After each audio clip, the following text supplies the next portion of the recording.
Gamerheads Podcast is part of the Little Fellow Media Podcast Network, sponsored by podcast host Budsprout, the easiest podcasting software for hosting, promoting, and tracking your podcast.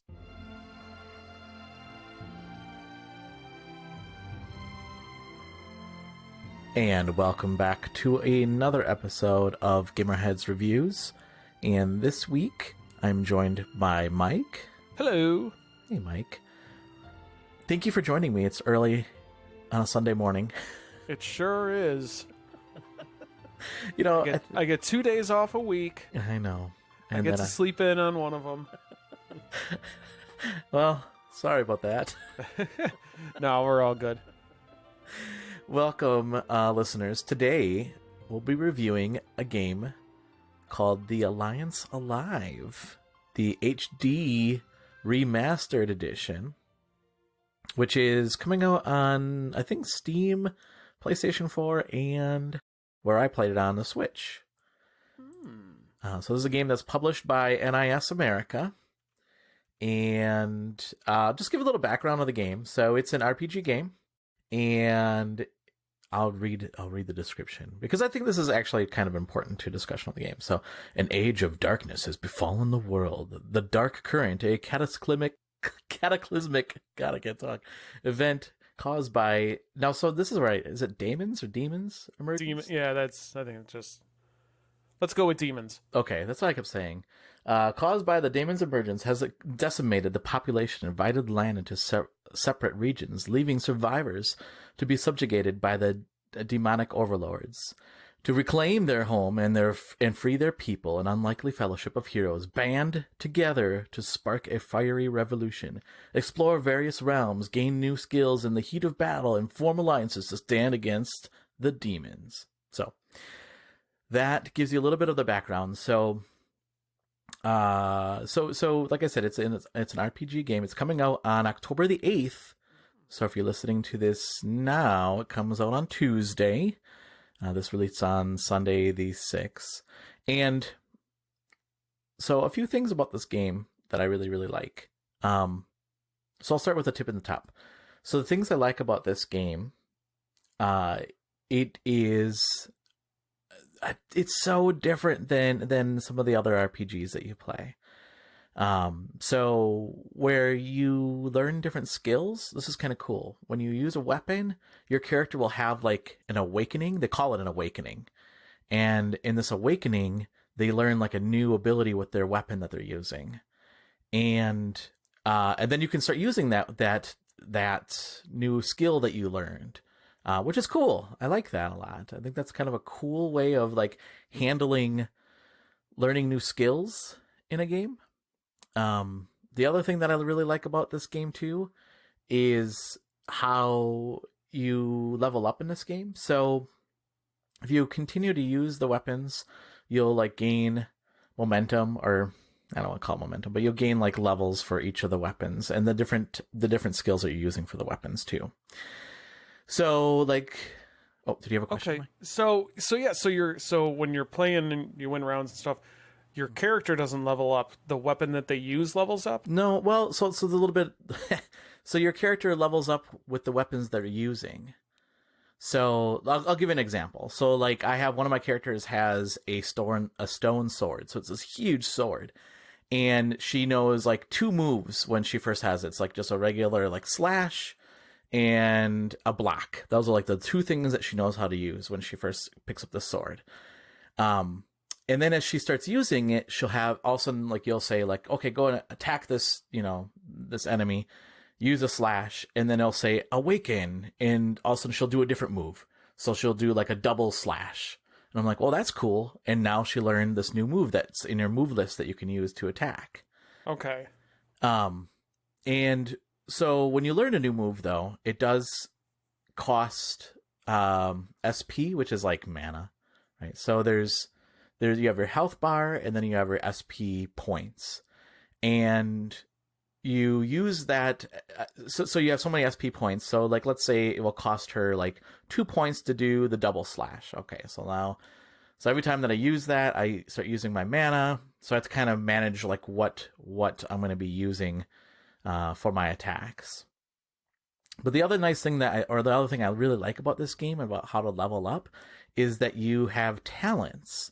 So there's a whole like list of all these different weapons that you can assign talent points to, and you earn talent points through beating bad guys or beating enemies. And then you can spend those points by leveling up your skills. So for instance, they start as novice level, and novice level then will reduce any like thing that you use, any like weapon you use, by like maybe 1 or 2 points of the special points. So let's say that's double slash costs 2 points, and my novice will reduce my overall cost for something to -1. So now it's only going to cost me 1 point to use that skill or that attack. And then let's say I move it to the next level, and I don't remember the levels off the top of my head, but let's say it's master level, right? And so that will, like, anything that costs 3 points, or it will cost less, or 3 points less of what it would normally cost. So now it wouldn't cost me anything to use that skill. So, it's that's such a cool, unique way of leveling up your characters, and you can put those points in any weapons that you want. So you can really customize your character in any way you want. It's really cool. That does sound. It definitely sounds different. Yeah. Traditional.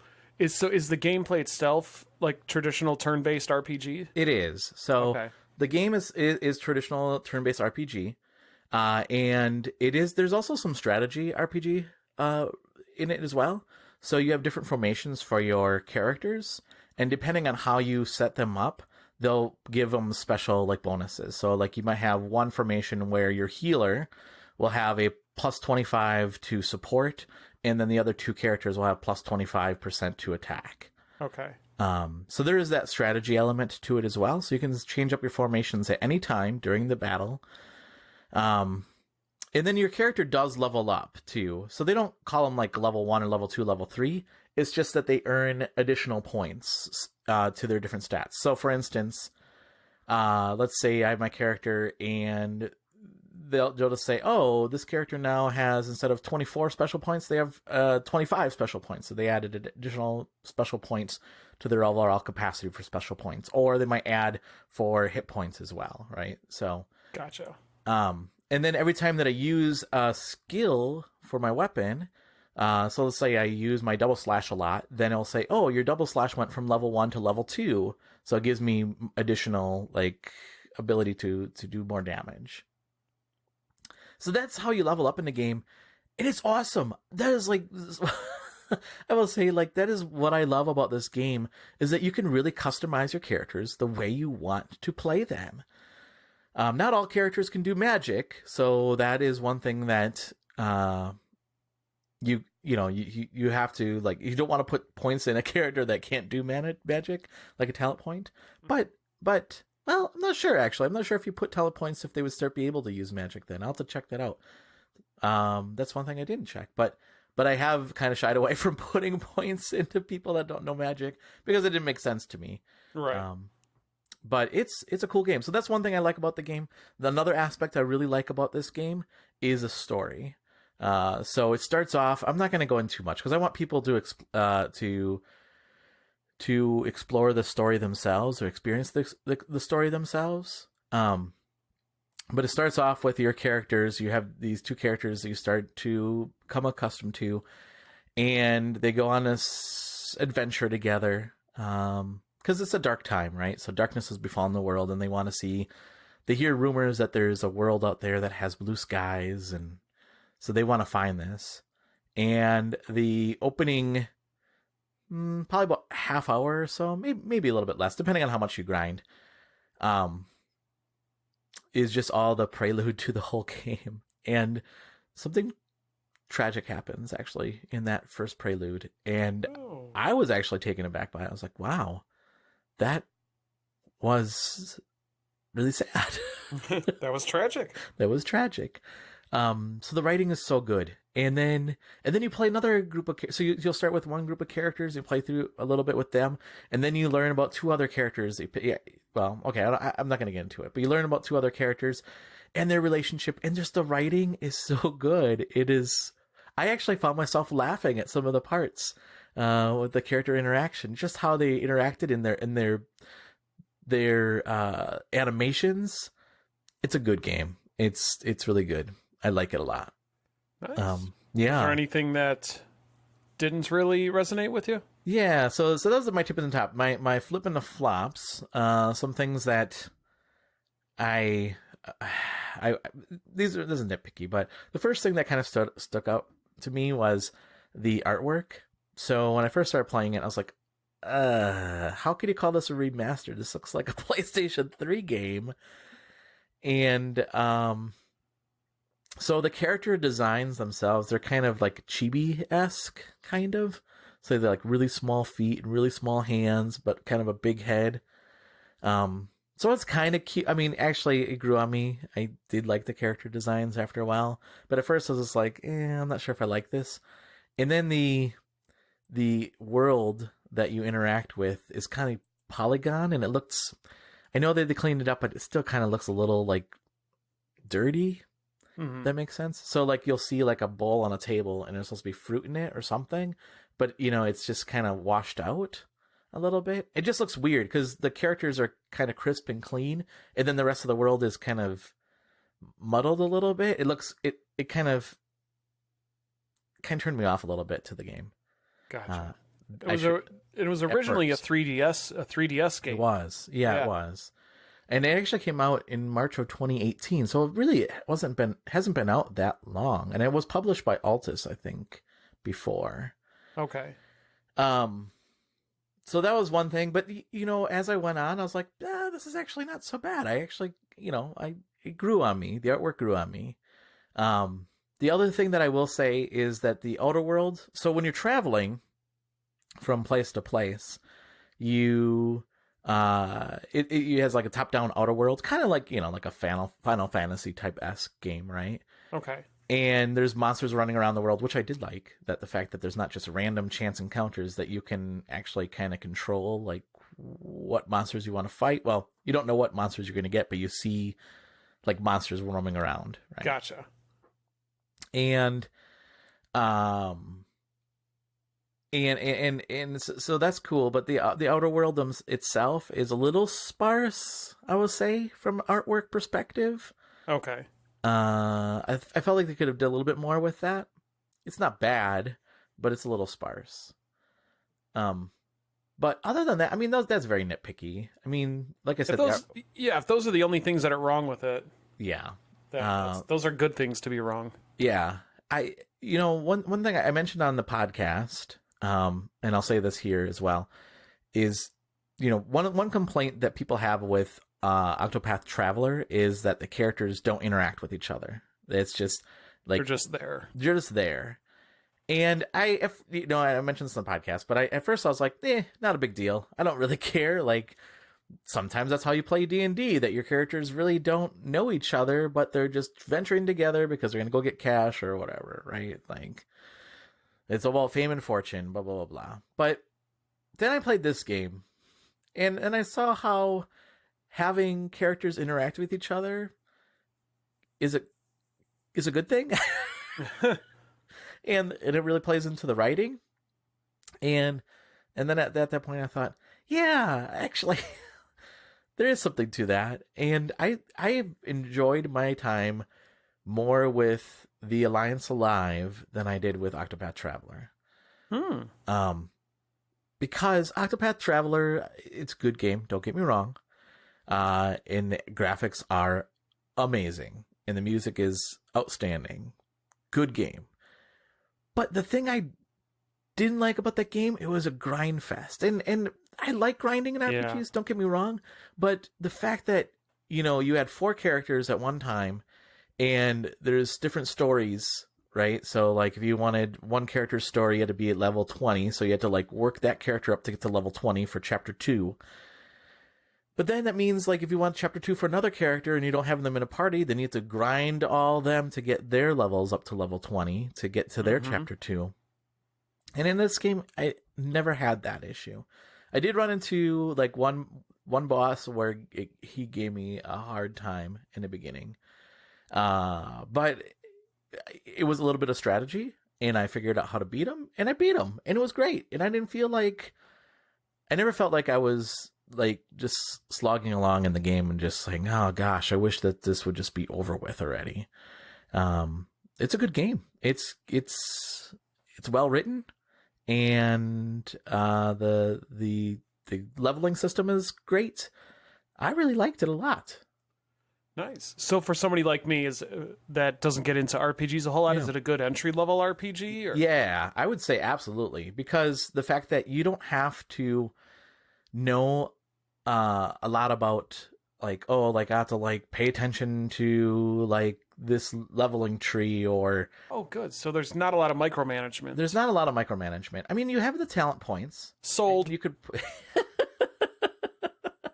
I mean, you have the talent points that you can obviously put in your talents for your different skills, so that way your character will become a master, so he or she doesn't spend that much points on actually using some of the skills that your attacks that you're using.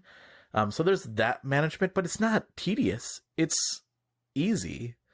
I liked it a lot. I mean, and the fact that your character just levels up when they're using the weapon, or just that they get more hit points or more special points. And there's that's the other thing. There is equipment in this game. So, you have your typical, helmet, your shirts, your shoes, your helmet, your gloves. And then there's rare drops, and it's so cool when you get a rare drop. I don't know. I know it sounds weird, but it's just like an RPG, but it's like, oh, cool. That's a cool new thing I got. And you equip it, you're like, oh, this is so cool. This looks neat. I don't know.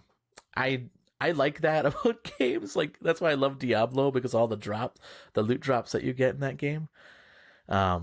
It's a good game, Mike. And it's certainly a good game for entry level people who are looking to get into an RPG. Nice. So, go ahead. I was going to say, so what'd you end up scoring it? Yeah, I was just going to say, my final score, I give it an A-. Wow. Yeah. I really liked the story. I really liked the way that you level up your character. I loved the awakening new skills for your character mid-battle. Oh, one thing I forgot to mention. There is also a like limit break. I don't know what else to call that. But your character, they'll fill up a progress bar as they battle on. So it carries from battle to battle. And when that progress bar fills up, then they can do their special attack, which like it's called Ignite, I think it's called. And your character glows, and then they can do their special attack with their weapon. But it destroys their weapon in the process of doing the special attack. So there is some strategy around that too, which is cool. I thought that was neat. That's a neat thing to put in the game. The other thing that it has guilds too. I forgot to mention this. So you'll go around in the overworld, and there'll be like these guild towers, and then you go in there and you can befriend those guilds, and then they will help you in your battles. So for instance, you might be fighting against this enemy, and all of a sudden it'll say like the blacksmith guild is standing by to assist. It'll just pop up, and you're like, okay. And then all of a sudden this attack will just drop down on the enemies and cause like a firestorm, for instance, and it'll attack them. It's cool because like as long as you're close to that tower and you went to visit that tower and became friends with the tower, they'll assist you in your attacking. It's cool. That's another neat thing in this game that I haven't seen in other games. I really like that. So yeah, A- for the game. I highly recommend it if you are a fan of RPGs, or even if you're not and you want to get into an RPG. This is an easy entry level game, and the writing is good. The leveling system is great. I think you'd really like this game a lot. Cool. I will definitely. You've piqued my interest. Ooh. When I can pique Mike's interest, that's that's right. My interest is very difficult to pique. It's almost unpeakable. Says the guy that plays the $1.99 games on the Switch, right? Yep. Well, here's the thing: the cheap part of me, is easier to pique than the interested part of me. That's funny. So, all right, listeners, thank you for joining us. If you want to hear more, you can always go out to our website. You can go to gamerheadspodcast.com, and you can see new podcast episodes, new reviews, new news articles we post there as well. You can also find us on iTunes, Google Play, Buzzsprout, wherever you get your podcasts. We're also on Pandora now, Mike. Ooh. So if you are a Pandora listener, apparently desktop doesn't have podcasts on Pandora, but the app does. So you can download the app and listen to us on Pandora as well. All right. Thanks, Mike, for joining me. Always a pleasure. And thanks, listeners, and have a good day. See ya. So long.